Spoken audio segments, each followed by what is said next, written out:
The team, they just wanted to lift. They never paid any attention to the weights. I just said, well, when you come in here, because they'll be lifting some other gym and they're saying, I'm benching this and I'm benching that. I said, well, let's try it here. And they go, I can't get it here. I said, because the weights, they don't weigh the weights. They could be light weights. Sure.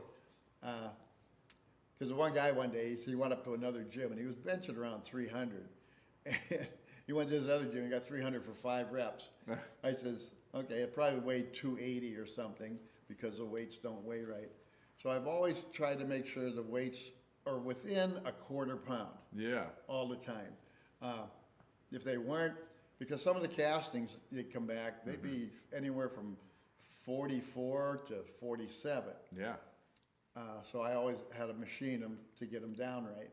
Well, I should have brought some with me, but a product that I invented is called Vintage Gains, and it's a little piece of steel with magnets on it that a company I partnered with, a small company, I've seen that. Micro Gains, puts out, where if your weights don't weigh what they should, you can put the little magnet on there and bring them up to what they should weigh. Yes. And that's what inspired me, was I started weighing some of my weights and I'm like, wait a minute, this one's 43, this one's 47, like what in the world?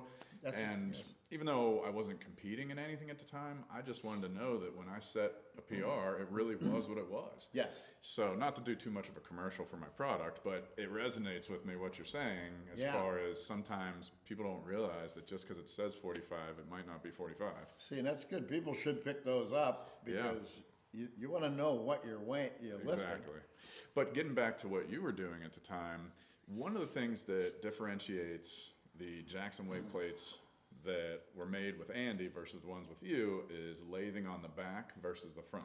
Right. And that's something that I learned along the way, collecting vintage weights. People more knowledgeable than me pointed that out, like, hey, if it's machined on the front, that means it was made in Erie.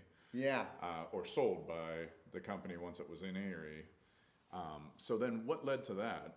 Is there any rhyme or reason to the front versus the back? I took it to this machine shop and told them what I wanted. And I said, I want them to weigh right.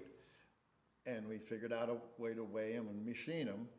And the first ones I went to see, I'm like, how come it's thinner? He says, well, I machined it right here on the outside. I'm like, oh, so if you go around, you'll see the different widths. Yeah, yeah. Like, see, all of them are a little thinner than the ones that aren't machined. They're a little thicker.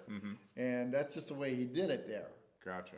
Yeah, and because on the back, when it was lathed, it would, I don't know how to best describe this, but it would take away from the inner portion of the back instead of the outer rim, so it's still the same thickness. Yeah, and I think one of his reasons was, he said, if you do it on the back, that's going to make it thinner, it's going to crack easier. And that's an interesting thing, because something I was wondering was, your clients, they're still actively lifting these weights that are, at this point, I mean, it's 2025. Yeah. We're talking 40 years old, so they're nothing new, and they've been used all this time. Do you run into them cracking or I've never chipping had damage? I've never had one, but I have one that when I got it, I think it was when it was poured, the mold. The one that's got the inside right where the bar goes through. Yeah. There's a piece missing.